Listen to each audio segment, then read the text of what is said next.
মাত্র ৫ বছর বয়সে তিনি বাবাকে হারান। ১৬ বছর বয়সে স্কুল থেকে ঝরে পড়েন। আর নিজের ১৭ বছরের মাথায় মোট ৪ বার চাকরি হারিয়েছিলেন।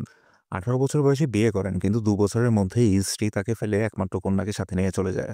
এরপর সেনাবাহিনী, ইন্স্যুরেন্স কোম্পানি এবং রেলওয়েতে চাকরি নিয়েছিলেন, কিন্তু যথারীতি সবকিছুতেই ব্যর্থ। অবশেষে এক ক্যাফেতে রাঁধুনির চাকরি নিয়ে থিতু হন। নিজের ৬৫ বছর বয়সে অবসরে যাওয়ার পর তার মনে হচ্ছিল জীবনটা একেবারেই মূল্যহীন, তাই আত্মহত্যার সিদ্ধান্ত নেন। তার আগে একটি গাছের নিচে বসে জীবনে কী করতে চেয়েছিলেন আর কী করতে পেরেছেন তার একটা লিস্ট বানাতে শুরু করেন। হঠাৎ তার মনে হলো জীবনে এখনও অনেক কিছু করার বাকি। আবার নতুন করে কিছু একটা করার তাগিদ অনুভব করলেন। যেহেতু তিনি কেবল রান্না করতেই জানতেন, তাই সেটা দিয়েই আবার ক্যারিয়ার শুরু করলেন। অবসরে যাওয়ার প্রথম দিন সরকারের কাছ থেকে পাওয়া $১০৫ চেক থেকে $৮৭ দিয়ে কয়েকটা মুরগি কিনে নিজের রেসিপিতে তা ফ্রাই করলেন। এরপর কেন্টাকিতে প্রতিবেশীদের দ্বারে দ্বারে গিয়ে সেগুলো বিক্রি করা শুরু করলেন। এভাবেই জন্ম হলো কেন্টাকি ফ্রাইড চিকেন তথা KFC-র। ৬৫ বছর বয়সে দুনিয়া ছাড়তে চাওয়া কর্নেল স্যান্ডার্স ৮৮ বছর বয়সে